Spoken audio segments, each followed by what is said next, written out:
All right, guys, we are here on the banks of the Deep River with Billy, Josh, and Josh. Nope. I'm just kidding. We got Josh, Chris, and Billy here from the Turtlehead Boys, and you can't mess that up. The Turtlehead Boys, the one and only.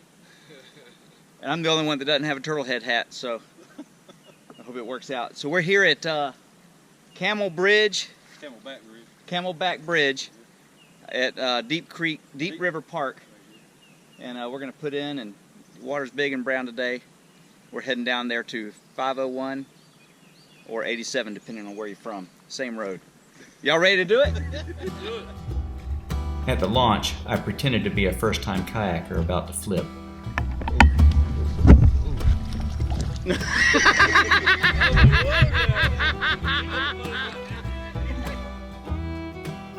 Now, the Turtlehead Boys are no stranger to the Deep River.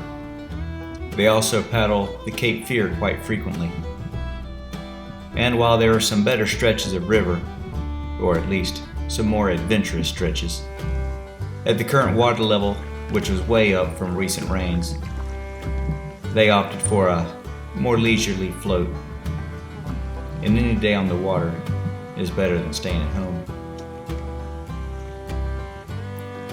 And so started our drift down this beautiful, classic Piedmont river. First stop on the tour was Big Buffalo Creek. The water being up, it was the first time the guys were able to paddle up the creek.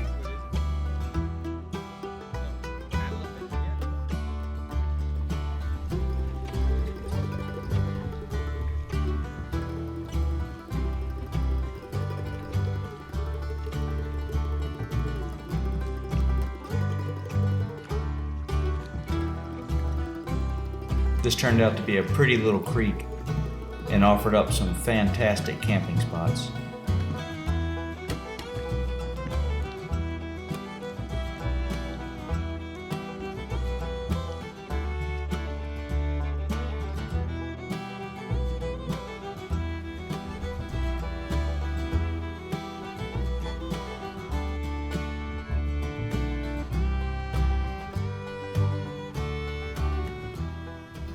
After paddling up the creek for about half a mile, we went back under the trestle bridge, and on back down the river we went.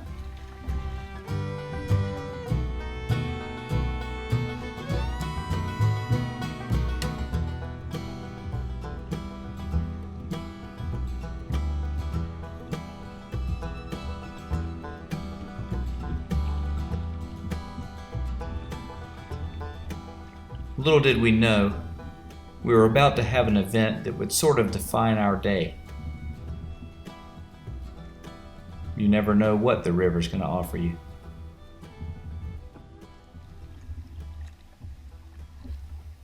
We rounded a corner and discovered a capsized kayak stuck in a root ball.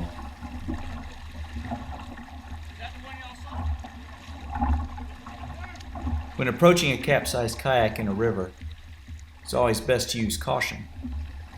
This can be a dangerous situation. After ramming the kayak and it does not come free, I realize it's entrapped by something. And as I flip it, I also noticed that this one was in use when it was lost. This was not a floataway.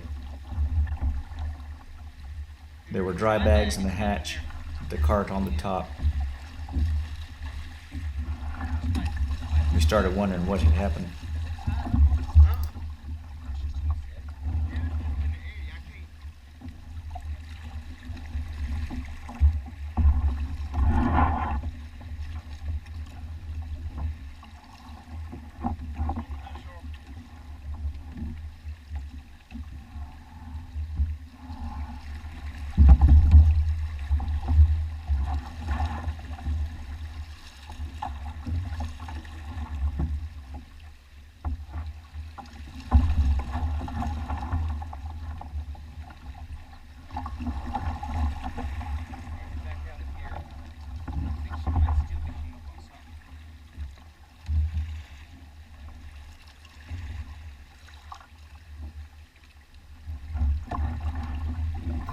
After ensuring everyone was free and clear, I pushed the kayak out into the current.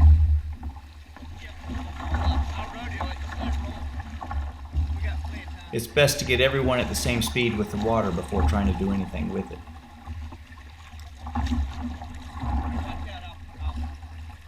I'll put my nose right on it and just push it in.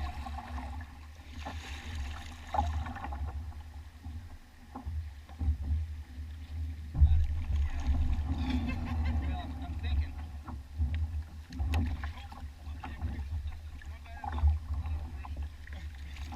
After realizing there's no way to simply push it to shore, I know it needs to be towed.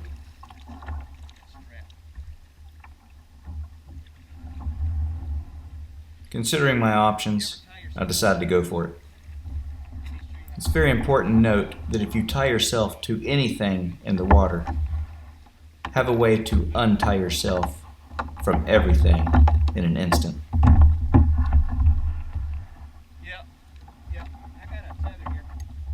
On the foredeck of my boat, there's always a 7-foot piece of lanyard, just $5.50 between two carabiners.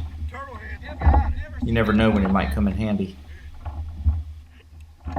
While it's okay to clip in a carabiner to the other boat, never carabiner the load to your own boat.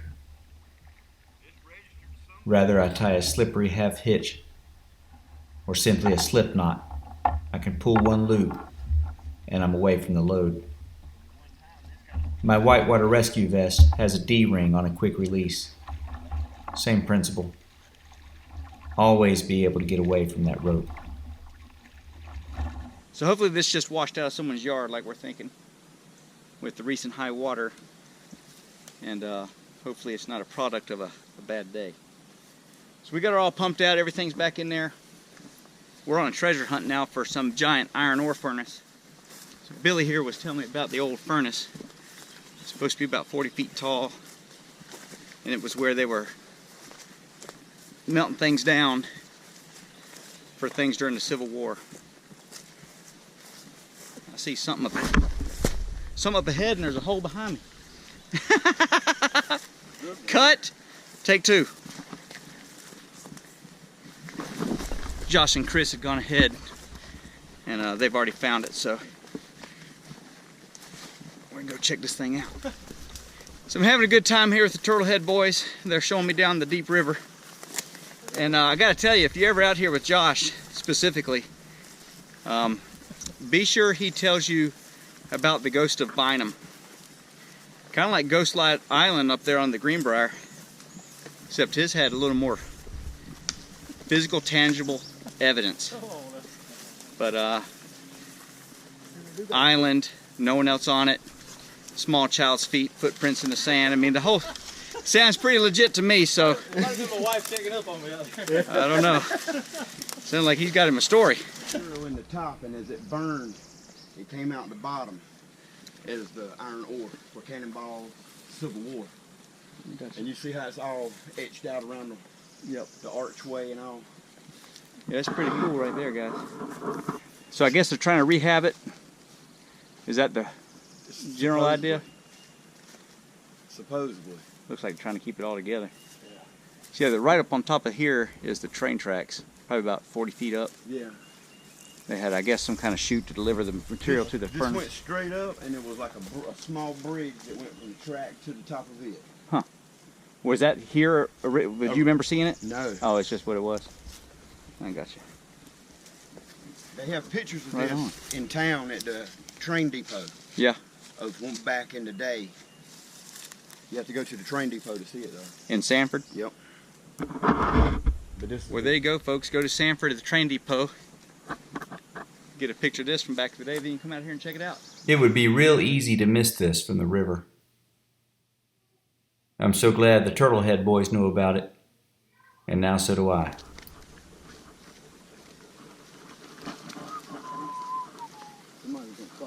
Yeah, hey, just keep walking and pretend like I'm not filming. I'm definitely not trying to catch someone falling in the mud here.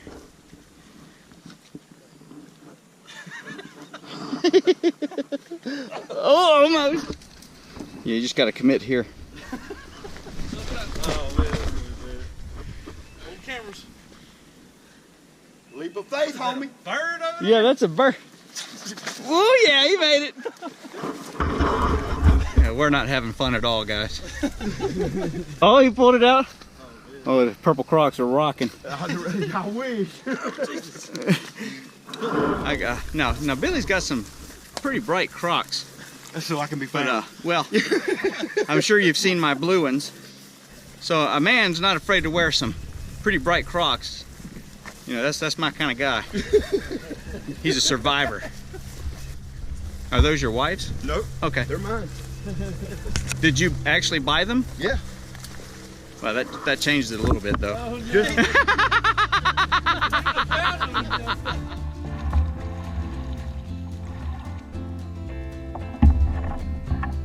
After a good break and some good laughs, it's time to push on down the river. And now, with a ghost boat in tow.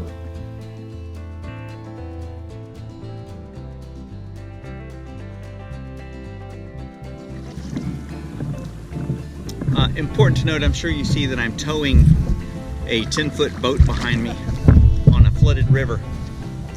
Not always the recommended choice. You know, life's a series of choices, and if you're going to make that choice, the next choice you should make is how you tie the boat off. I just want to show you that this is a quick release knot. It's a slippery half hitch, and I pull that and I'm free of the boat. Very important. If this boat or myself, if we get wrapped around something, I'm going to need to be able to get free of the boat as soon as possible. So as I was talking to the camera about my slip knot, Josh just ahead of me noticed the paddle, presumably the paddle that goes with this green boat, was in another root ball. So as we continue the trek, fingers crossed that we don't find anything else in a root ball. Even though the water was high and brown, we had a bluebird day with the greenery of spring starting to peek through. We had great company and just enjoyed a great afternoon. And now we have a ghost boat.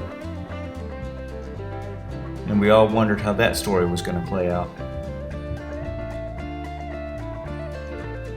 After rounding a couple bends, we saw the takeout. Highway 87, or if you're a Turtlehead boy, 501.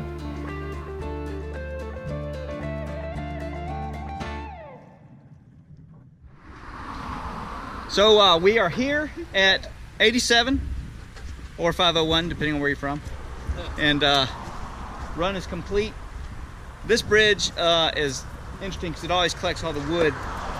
Then they have this big frame, you can just see the top of it. They pick it up and then bring a mulcher down here. There's the remnants of the mulch pile. They do that every few months. But yeah, it was a good run. Now we're gonna go get the trucks, get everything loaded back, and then I don't know if Sanford has a burger joint, but I could sure use one. What are y'all doing? Well, look what the cat drug up. Yeah, the main man. This is, you got a code name? No, we can't tell you his name, it's classified. But Greg knows who he is. Well, good friends from way back. His name is not Charlie. We are here on Camelback Bridge. We're all done for the day. Still have upriver to explore, but we went downriver today. Deep River's a pretty good little river. Definitely gonna come back under more normal flows when you can get the real character of the river. She's pumping pretty good today. Time to go get that burger. We are here at Brick City Grill. Let's see what kind of burger they got here in Sanford. So it's pretty nice. One of the perks for hanging out with famous people like the Turtlehead boys is over here at the Brick City Grill. They've opened up a private dining area for us, reserved the whole wing of the building for the Turtlehead boys and the River Kings. So it's just the kind of pool that Josh has in the town, you know, as well as Chris and Billy. They see the guys coming, they open up a whole different wing so we can just, you know, not have to be with the regular common folk here in Sanford. But, these guys are famous, I'm telling you. So we got the burgers. They're pretty good. What'd you rate this burger? World's best? World's best, right there from the Turtle Head boy. The turtle burger. It's a turtle burger. Turtle burger. Turtle burger. Oh, I can't do it. Turtle burger. Say that 3 times fast as you can. Turtle burger. Turtle. Brick City Grill, pretty good burger. Like I said, the Turtle Head boys had our own special dining room in there, so that was nice. So I'm with Chris, Josh, and Billy. We're kind of going our separate ways here. They got all stickered up now, looking good in the Turtle Head boys hats. But Josh is heading one way to check a different put-in. I'm gonna head up here to stop in with an auxiliary sheriff department kind of deal, fire station, and we're gonna start checking on this boat owner. And we think we know kind of whose it is. It was someone who we believe was on the trip with these guys on Shane's Monkeying Around trip, which is kind of crazy. Small world, but we're hoping to find that they're just missing the boat and nothing else. Hey guys, so we're back here at the house. Everything's getting washed down and put away. Just want to say we're still trying to contact the owner of the Old Town Dorigo here, and we actually I spent about 2 hours after my trip running down leads in the area. That had included a little trip to the sheriff's department there in Chatham County, where we tried to run some information that was on the boat through a database. Nothing came back. We did find out that Fire and Rescue initially responded to a kayaker swimming in the river today, up a little higher than we were kayaking, so I'm fairly certain that that's going to be our guy or girl. And but they didn't have contact information that led to anything, so I got my number out with them and some different options there. I've posted on my Facebook, on everyone else's Facebook, and now you're seeing it on YouTube. I just want to take a minute and say, in every single boat that I've ever owned, I take a Sharpie and I write my name, my phone number, and my email in there. And that way, if someone finds my boat, it's as simple as a phone call or an email, and at least they know who I am. And it stops all this extra effort. So I'm putting in an effort to get this boat back to its owner, and happily so, and no big knock on whoever owns it, but this really is an avoidable situation. You can also, another option, a little kind of next level, is Tag-A-Yak, which is run by a friend of mine, Darren, where he gives you a pretty fancy metallic placard that gets on your kayak and stays there with all your contact info. And it's a little pricier than Sharpie, but it's another good option. One way or another, you're going to need to put your contact info on your boat. That way we know who we're looking for. My main concern wasn't actually getting this boat back to the owner, but I could tell the boat had was being used when it was lost. A couple of things that were on the boat and that sort of thing. The boat was being used when it was lost. We also found the paddle. This was not a float away off a yard. This was someone who lost their boat in the river, and I could tell that. Had me a little concerned through the day, and pretty much exhausted those avenues to be sure that we weren't looking for somebody on the river. And I'm reasonably certain, at least through every means I can do that someone lost the boat but got out of the river on their own volition. I hope that's the case. I'm pretty sure it's the case, but there again, if the name was on this boat, I could call that person, I could email that person. If I didn't ever get a response, then I could take that to authorities. They know exactly who to go to. But put your info on your boat. Today's pro tip.